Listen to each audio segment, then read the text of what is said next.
Car ramps, an excellent product, very handy if you have the room. But what if you don't? So we're gonna make a set of these.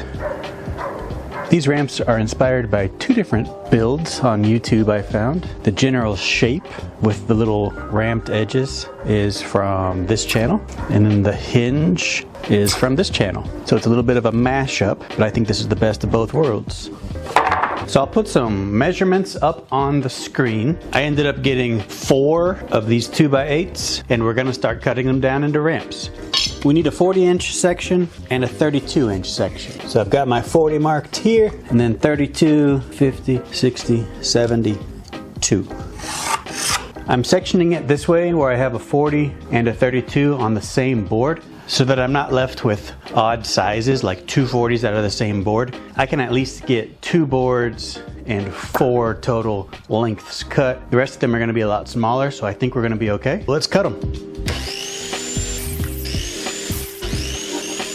We're left over with 24 inches, which is perfect. You can see what we're getting at here. So I got the 40s cut, the 32s cut, the 24s cut. I need 2 16s and 2 4s. So we're gonna go 16, 20, 36, 40. And that'll get me 2 16s and 2 4s.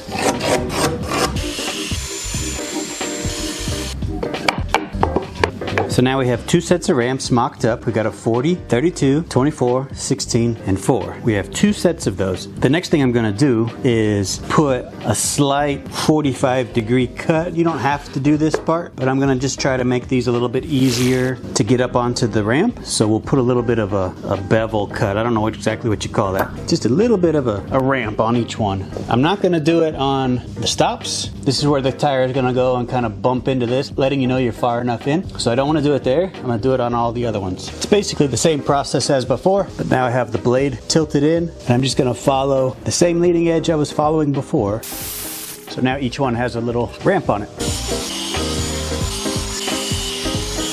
And there you go. Ramps have a nice smooth-ish transition from board to board, and now it's the fun part, screwing it all together. Now I got these number 9 2.5-inch construction screws, mainly because they're the right size, obviously, but you can also use a T25 driver to do the work for you. And these guys make it super easy. First thing we're gonna do is set a piece of wood in the back to create a backstop.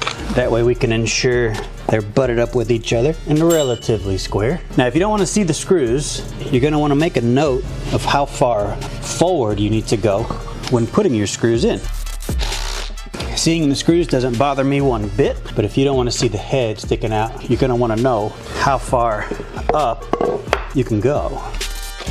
Also, you might notice I'm not using any sort of wood glue. I don't think it's totally necessary, but if you want to, by all means, go right ahead. Here we go. Next one. Line it up, more or less.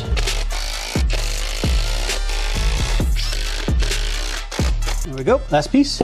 Again, more or less centered. This one you can't get around seeing the screws, so don't even worry about it.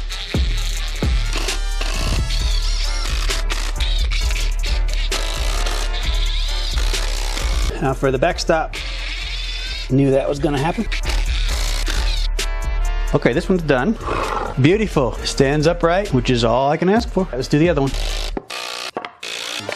That's not too shabby. You know, with them being able to stand upright like that, you can tuck them away fairly easier. I've even seen people suggest something like this. And if I was a little bit more precise with my cuts, there and there, would have fit together a little bit better. But you know what? That's not bad. It's not bad at all. So let's see what we're dealing with. It's certainly better than it was. I am still hitting the little front lip air dam thing, but not any body panels this time. These ramps are only going to be for getting it up so I can put a jack under it and then secure it with jack stands. The only real thing I would have changed about these is getting wider boards, maybe 2x10s, 2x12s. The wider you get, the worse it's going to be to work with. Probably going to be okay, but let's get them set up in the garage and see what happens.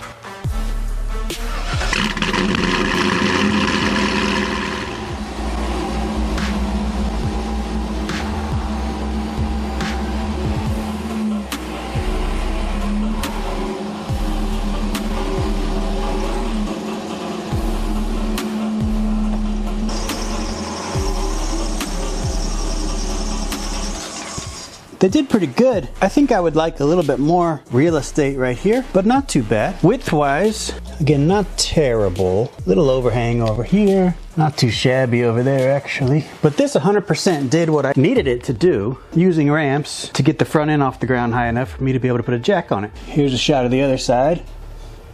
It looks a little bit sketchy, but actually it's very secure. Just set your parking brake, of course. Okay, all's good, except with this car you have to use a jack puck to lift it, and it's just too close. I think we could get okay with that, although I don't like how off-center it is. So I've got the tire off the ramp. I think I'm gonna cut it down just a little bit to make a hinge point so that it can be swung out of the way, and I'd have a more comfortable time jacking this car up, and it won't be set up on an offset. You can kind of see here how far off that pad was. So I don't like that. We'll have to fix it. Getting this vehicle set up properly with jack stands is a bit tricky. So I'm gonna create a hinge point right here. In order to do this, I've got to disassemble at least the top three.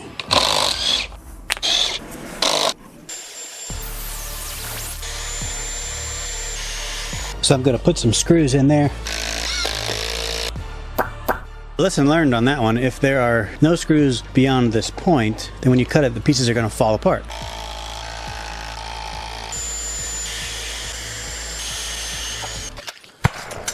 This is what I'll be using for a hinge and securement mechanism. All of these things are $3.98 at Lowe's, so an additional $17. Well, I don't know what I was thinking with those, so we're going to replace them with a hook and eye latch. I thought I'd never use one of these. That's what it's for. Let's give it a shot. Okay, it sucks. There we go.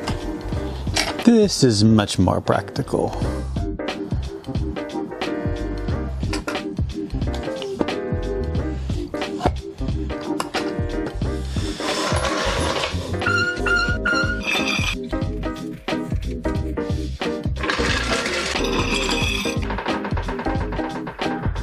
So I'm glad I made them both that way, because that one would have hit the jack as well.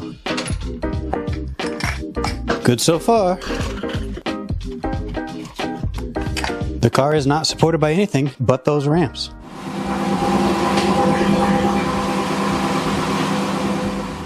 I hope you enjoyed the video. If you have questions, comments, leave them down below. And as always, thank you for watching.